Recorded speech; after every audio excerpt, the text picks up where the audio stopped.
Hola a todos, mi nombre es Gualberto Trejo Leiva y el día de hoy vamos a hablar acerca de los lineamientos de seguridad sanitaria para la construcción. Vamos a ver algunas recomendaciones para un retorno seguro al trabajo una vez que hemos pasado la etapa más crítica de la pandemia por COVID-19. Lo primero que vamos a ver es el llamado protocolo de regreso a obras. Estas son algunas medidas preventivas para eh, evitar los contagios por COVID. En este protocolo vamos a ver a quiénes se les va a aplicar y en este caso aplica para todo el personal de obra, contratistas y visitantes en todas las etapas de la obra. Medidas generales.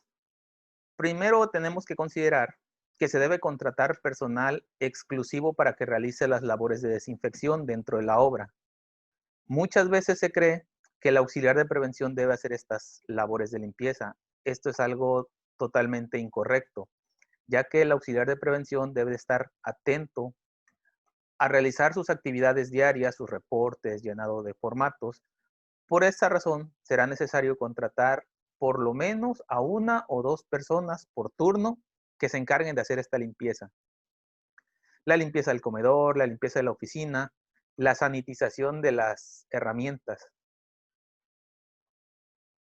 También deben de estar al pendiente de las estaciones de lavado de manos y desinfección, para que éstas tengan todos los artículos necesarios, que lleven un registro de la toma de temperatura, entre otros. La cantidad de personal por obra depende de su tamaño. Como lo mencioné antes, puede ser uno, dos o hasta tres por turno, adicionales al auxiliar de prevención. ¿Por qué? Porque estos señores o estas personas van a ayudarnos a hacer la desinfección de los sanitarios, o van a utilizar la bomba y van a proceder a desinfectar con agua y cloro algunas otras áreas. Siguiendo con las medidas generales, en los centros de trabajo se debe constituir un comité de seguridad e higiene, que será el encargado de vigilar la correcta aplicación de los lineamientos descritos en este documento. Alguien me preguntaba si ya elaboramos un formato. La respuesta es que en este momento no, pero que sin duda vamos a estarlo elaborando y una vez que lo tengamos voy a compartirlo, ya sea por este medio o vía correo electrónico. Este comité debe estar integrado por el representante del patrón, que en este caso puede ser el residente, y un representante de los trabajadores, que puede ser el auxiliar de prevención. Y en su caso, si hubiera sindicato, tendría que haber un representante del sindicato. Este comité va a funcionar muy parecido a la Comisión de Seguridad e Higiene, pero es algo diferente. Las medidas de seguridad durante el trayecto de nuestra casa al trabajo que debemos observar son las siguientes. En todo momento debemos de utilizar cubrebocas. Desde que salimos de nuestra casa hasta llegar al centro de trabajo debemos portar siempre este cubrebocas. Al toser o estornudar debemos cubrir la boca y nariz con la parte interna del codo flexionado, a lo que decían el estornudo de Batman. Evitar tocarte la boca, nariz y ojos directamente con las manos. En caso de no ser posible, lavar tus manos con agua y jabón, aplicar una base de alcohol o gel antibacterial al 70% o algún líquido desinfectante. Todo esto debemos de tomarlo en cuenta de nuestra casa a nuestro trabajo. Las medidas de seguridad al entrar al centro de trabajo. Una vez que lleguemos a nuestro centro de trabajo, debemos tomar en cuenta las siguientes medidas. Se deberá tomar la temperatura corporal con el termómetro infrarrojo. Esto lo tenemos que hacer todos los días cuando ingrese el personal. El auxiliar de prevención va a ser el encargado de realizar esta actividad. Puede ser él o, como lo vamos a ver más adelante, se puede pedir el apoyo de alguna otra persona que esté tomando la temperatura. Otro punto que debemos realizar es si se detecta personal con síntomas de gripe, debe canalizarse para su atención médica. En este caso, el vigilante es el que debe estar atento.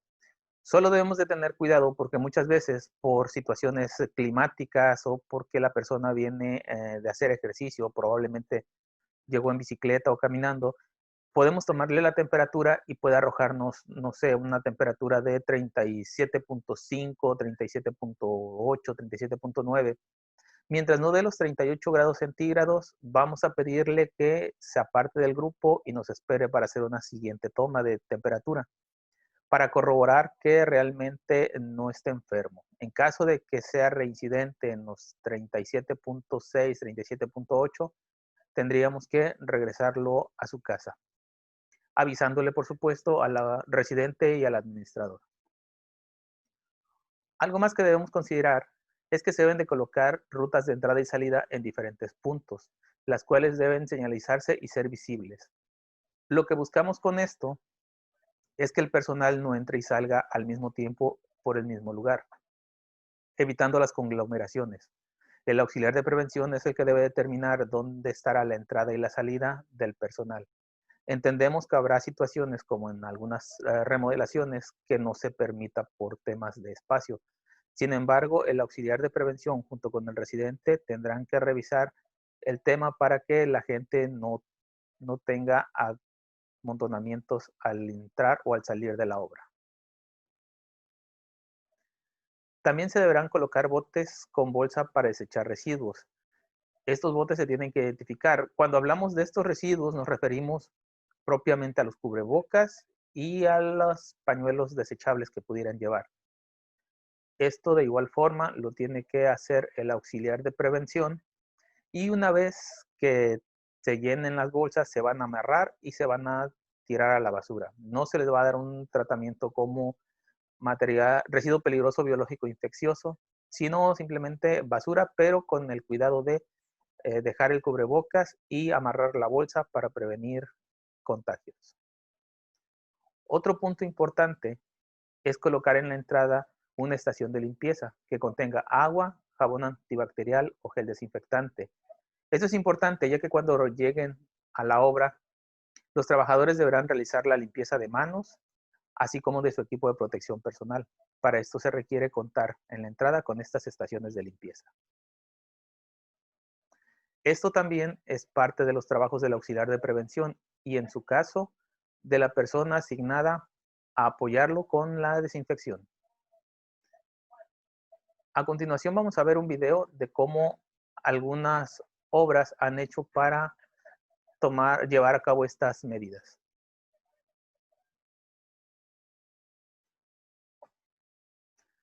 Como podemos ver, primero se le toma la temperatura, posteriormente pasa con el auxiliar para que éste le aplique la solución de cloro para desinfectar el equipo de protección personal y hay una tercera persona que le está proporcionando el papel para la limpieza.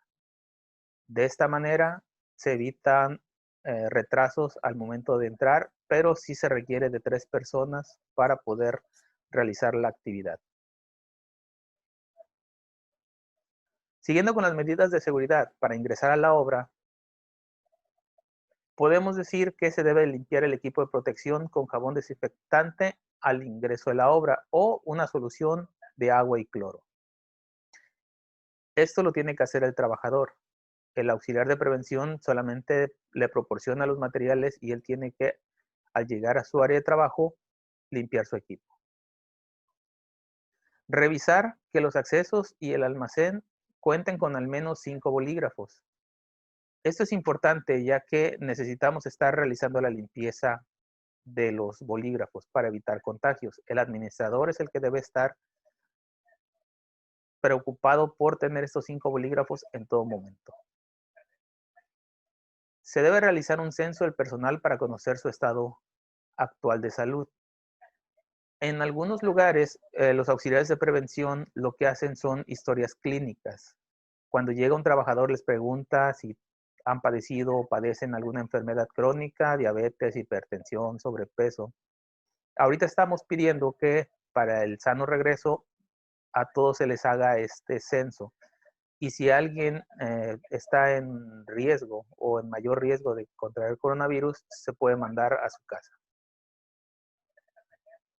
También se deben colocar en la caseta del vigilante una mampara con material transparente.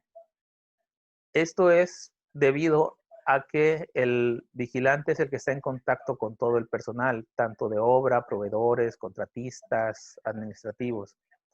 Por eso el residente debe colocar algún material, ya sea un acrílico, ya sea plástico transparente, para evitar que se tenga un contacto directo.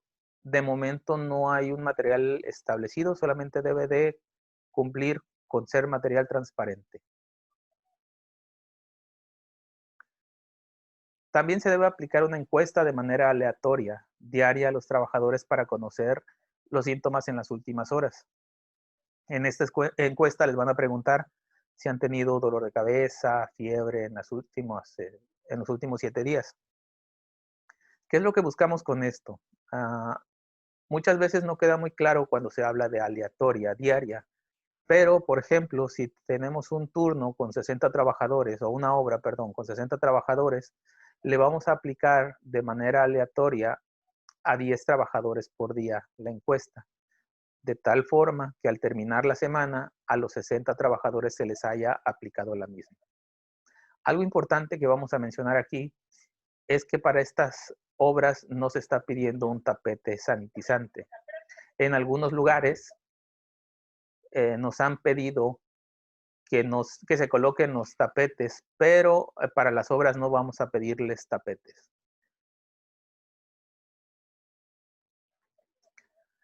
Dentro de la obra, ya una vez que ingresamos, vamos a ver que el auxiliar de prevención puede aplicar una falta de seguridad en caso de que no se estén cumpliendo con las medidas de seguridad. ¿Qué es esto? Si un trabajador no quiere, por ejemplo, limpiar su equipo de protección, al ingreso a la obra se le puede levantar una sanción. Si un trabajador no porta el cubrebocas, se le debe levantar una sanción. También debemos de agrupar a los empleados en unidades operativas. Esto lo tiene que hacer el residente en conjunto con el auxiliar. La intención es que si tienes un grupo de 3, 4 trabajadores, ellos se encuentren siempre en el mismo lugar. De esta manera, si algunos presenta síntomas, será más fácil ubicar este grupo y mandarlo en la cuarentena que tener a la gente dispersa por toda la obra. Se deberá tener a una persona cada 10 metros cuadrados, esto en medida de lo posible. Habrá situaciones y habrá obras que por su tamaño sean muy grandes y nos dé, habrá otras donde el espacio no nos permita tener estos 10 metros. Por esta razón es importante agrupar a los empleados. Si vamos a tener 3 juntos, va a ser más fácil contener o detectar un posible contagio que tenerlos dispersos. El personal debe limpiar y desinfectar a la entrada y salida su herramienta. Se contrata a una persona para que esté sanitizando la herramienta, pero el trabajador también debe de tomar sus medidas de precaución. Esto es, buscar la solución o pedirle al auxiliar de prevención que les dé la solución de agua y cloro para que ellos puedan aplicarle a su herramienta una vez que la reciben en el almacén. El auxiliar de prevención vigilará que se mantenga al menos 1.5 metros de distancia entre los trabajadores, que nuevamente esto va a ser en medida de lo posible. Lo ideal sería tener esta separación siempre. En casos de no ser posible, vigilará que los grupos de trabajo sean bien establecidos, que los trabajadores que siempre andan juntos sean 2, 3 y que no anden por toda la obra mezclándose unos con otros. En la oficina se deben separar los espacios donde se trabaja, colocando mamparas de separación. Esto también es algo que podemos hacer de manera sencilla, con plástico, con madera, para evitar algún tipo de contagio. Recordemos que en la oficina son lugares cerrados y necesitamos portar nuestro equipo de protección personal, como es el cubrebocas, en todo momento. Se debe colocar más de una estación de limpieza, por ejemplo, dentro de la obra, en la entrada de la obra, en el almacén o en los tapiales. No hay una cantidad establecida como mínima o máxima. Todo va en función de las necesidades de la obra. Por esta razón, el auxiliar de prevención debe de tener el conocimiento de todo esto para que él determine cuántas estaciones de limpieza se requieren. La limpieza de los baños también debe ser diaria. Esto es algo que tiene que revisar el administrador cuando se hace la contratación del servicio de limpieza. El administrador debe asegurarse que la limpieza sea diaria. Por temas de coronavirus, ahorita la limpieza es diaria y adicional a esto, Se asigna personal para limpieza constante, tanto del comedor como de los sanitarios. Por eso les decía al principio, como medida de prevención, se debe contratar una persona adicional al auxiliar de prevención que esté haciendo todas estas labores. Aquí tenemos una imagen de cómo se pueden hacer estas mamparas con separaciones para la oficina. Y en el caso del comedor o en el caso también de la oficina pudiera funcionar o del vigilante, se pueden hacer estos cubículos y ponerles plástico transparente, lo que va a ayudar a prevenir los contagios. No se necesita hacer algo, no sé, muy elaborado. Con simple madera podemos hacer muchas cosas, madera y plástico. También debemos de contar en nuestra obra con un kit de limpieza y desinfección, el cual debe contener desinfectante, que puede ser cloro o pinol, gel antibacterial, una bomba para fumigar, atomizador, un tanque o contenedor de agua. Este debe tener accesorios, llave nariz, por ejemplo, franelas, jabón en polvo, conos o vasos desechables, guantes, lentes y cubrebocas. Ese es el kit mínimo que debemos de tener. Por esta razón, cuando van iniciando las obras, el auxiliar de prevención y el residente deben de estar atentos a que sus obras cuenten con esos materiales, tanto al inicio y durante toda la obra. Si alguien tiene alguna duda sobre cómo solicitarlos, se les hará llegar el listado de materiales, así como el código para poder adquirirlos. Ya dentro de la obra, el residente establecerá los horarios de entrada y salida para que el registro se realice sin aglomeraciones. Al igual que los accesos que deben de ser diferentes, también las horas de entrada y salida deben ser diferentes.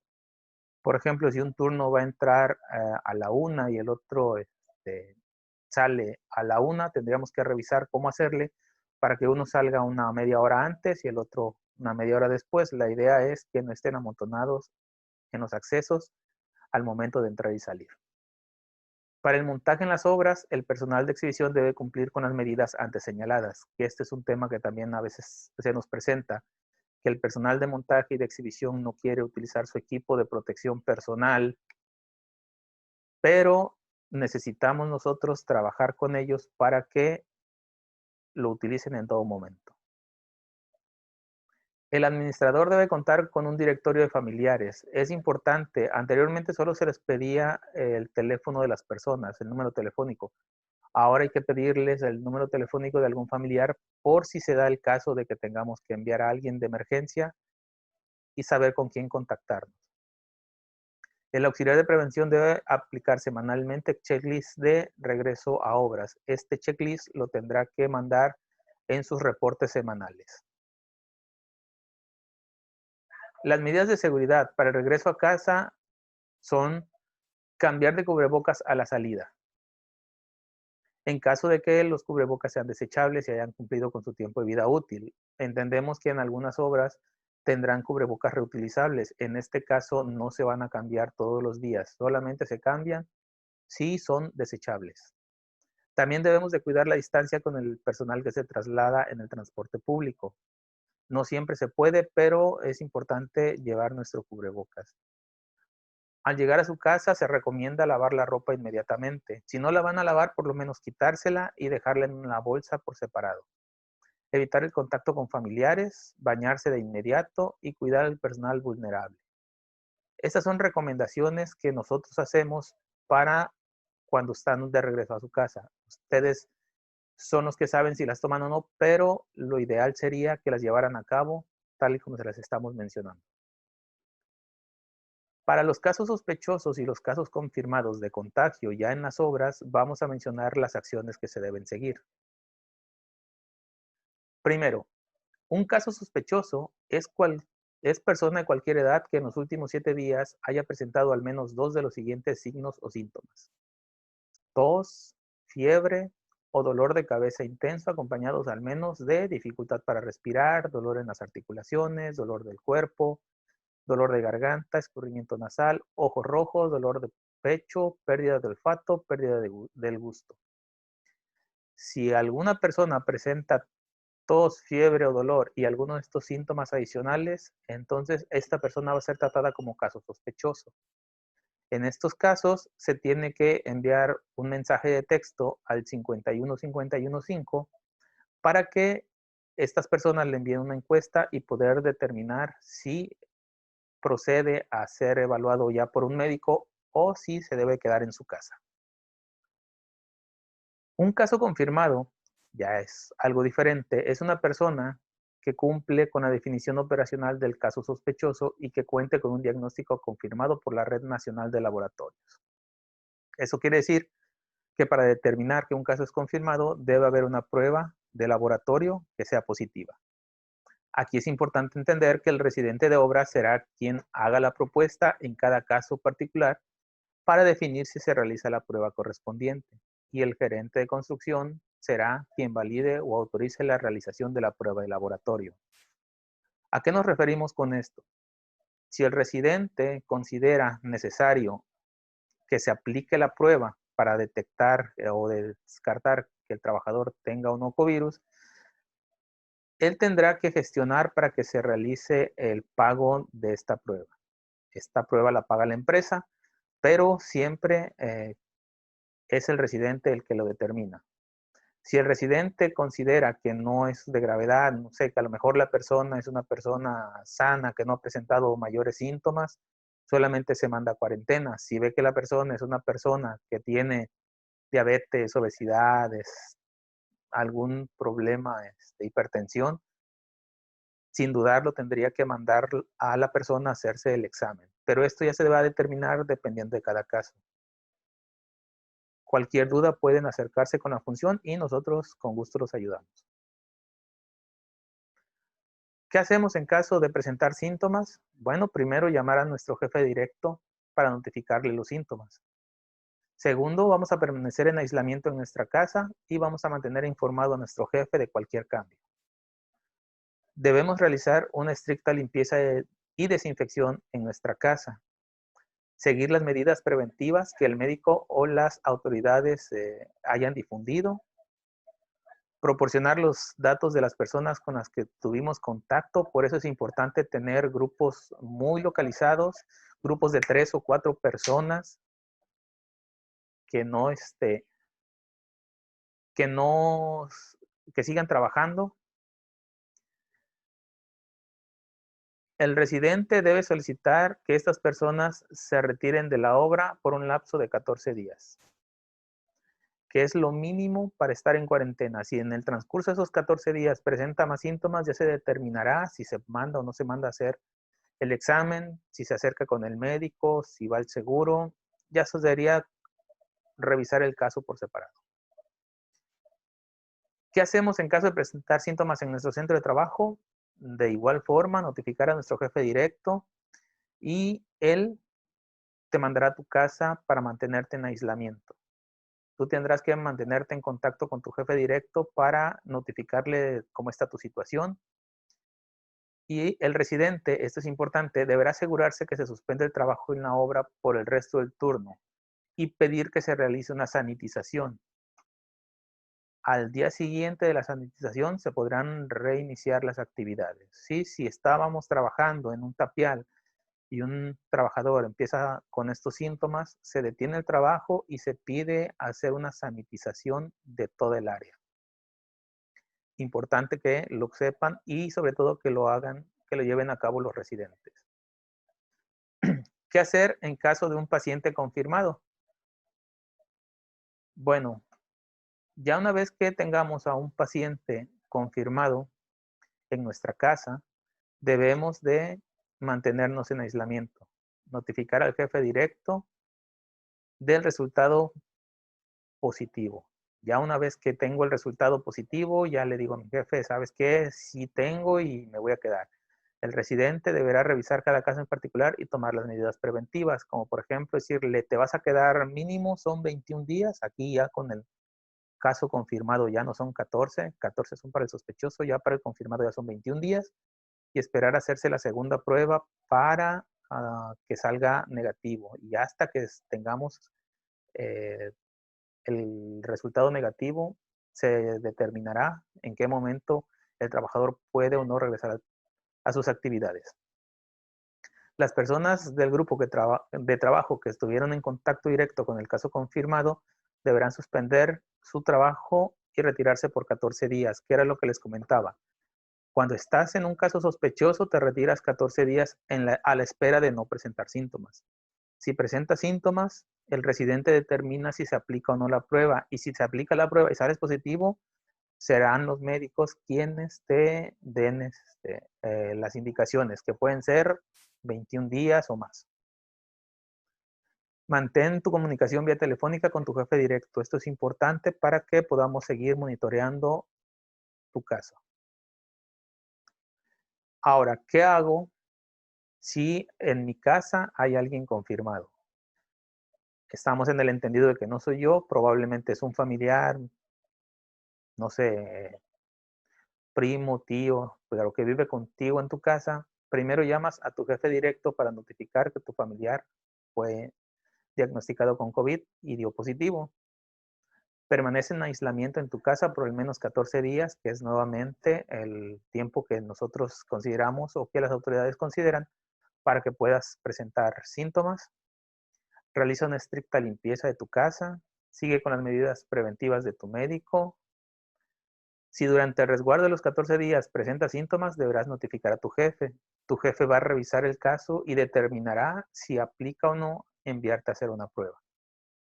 Mantén la comunicación vía telefónica con tu jefe directo. La pregunta complicada, ¿en qué momento se puede regresar y bajo qué condiciones? Bueno, primero se debe mantener el aislamiento durante por lo menos 20 días para los casos positivos, confirmados.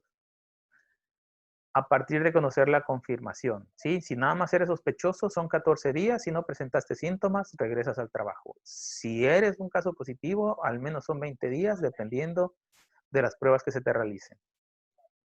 En caso de estar dado de alta médica y mantener síntomas, se debe seguir con el médico e informar al residente. ¿A qué se refiere esto? Yo fui con el médico, di positivo, me estuve los 20 días, me hicieron otra prueba, di negativo, pero sigo con escurrimiento nasal, sigo con fiebre, sigo con dolor de cabeza, me tengo que tomar alguna pastilla. En ese momento se determina que no puedes regresar. Regresarás hasta que no tengas ningún síntoma y no debas de tomar medicamentos. El médico tiene que realizar el alta médica con el apoyo de una prueba de conformidad. Hasta que no tengamos la prueba negativo y ya no tenga síntomas, hasta entonces podrás presentarte. La persona no podrá regresar al trabajo mientras esté tomando medicamentos para el control de los síntomas, ya que la recuperación debe ser de manera natural. Una vez que te sientes bien, ahora sí, ya te dieron tu prueba, ya salió negativo, ahora puedes regresar. ¿En qué momento, siguiente pregunta, y condiciones puede regresar una persona sospechosa de contagio que convivió con una persona sospechosa de contagio? Bueno, ya habíamos visto, cuando son solamente sospechosos, si ya pasaron 15 días desde la primera fecha del resultado positivo de la persona con la que tuviste contacto, el retorno se considera viable. Nos ha pasado que nos preguntan, oye, yo no di, yo estuve con un sospechoso, pero no tuve síntomas. ¿Cuándo puedo regresar? Pasan tus 15 días y ya puedes regresar, si no presentaste síntomas. Queda bajo decisión del residente y del gerente realizar las pruebas de laboratorio. Él determinará si procede o no procede irte a hacer la prueba. Si el resultado es negativo, en por lo menos 2 pruebas ya puedes regresar a trabajar. Y en caso de que la prueba de laboratorio arroje un resultado negativo, el trabajador se puede reincorporar al día siguiente de la prueba. Sí y solo sí se hizo la prueba y dijo que era negativo. En estos casos estamos hablando de que estuviste en contacto con un sospechoso, el residente dijo, bueno, vamos a mandarte a hacer el examen, te haces el examen, sale negativo, al día siguiente puedes regresar. La aplicación del protocolo para contratistas de especialidad e integrales va a ser casi el mismo. Todo el personal de contratista debe seguir el protocolo y lo debe recibir a través del comprador. Debe mantener a su personal bajo supervisión para cumplir los lineamientos de prevención. Si no los cumplen, van a ser acreedores a una sanción. Los contratistas tienen la obligación de facilitar las pruebas de laboratorio, al igual que la empresa que está pagando para hacerse las pruebas. Si es necesario hacerse la prueba para un trabajador contratista, su empleador, su patrón, tendrá que pagarle la prueba. Proporcionar el equipo de protección personal correspondiente. Entendemos por este equipo, aparte del básico, el cubrebocas, los guantes, las gafas, para prevenir los contagios. Restringir que los contratistas asignen personal ambulante entre las obras. Esto quiere decir que si un contratista trae gente en una obra, debe mantenerlos solo en esa obra. No se vale que me manden, que tengas 3 obras en una ciudad y que a la gente de tus cuadrillas las estés mandando a las diferentes obras, a la misma gente. Cada obra debe tener su propia cuadrilla para evitar este tipo de propagación. Se debe notificar al comprador y al residente cualquier caso positivo. Si el contratista tiene un caso positivo, debe de notificarlo de inmediato al residente y al comprador. También se puede permitir el ingreso al contratista a partir de haber cumplido con las condiciones de reingreso descritas por el protocolo. Si un contratista dio positivo y cumple con el protocolo antes mencionado para el regreso, será bienvenido en las obras. Pues por mi parte esto es todo. Espero haber aclarado sus dudas sobre este tema y tienen mi número telefónico y mi correo para cualquier duda o aclaración. Muchas gracias.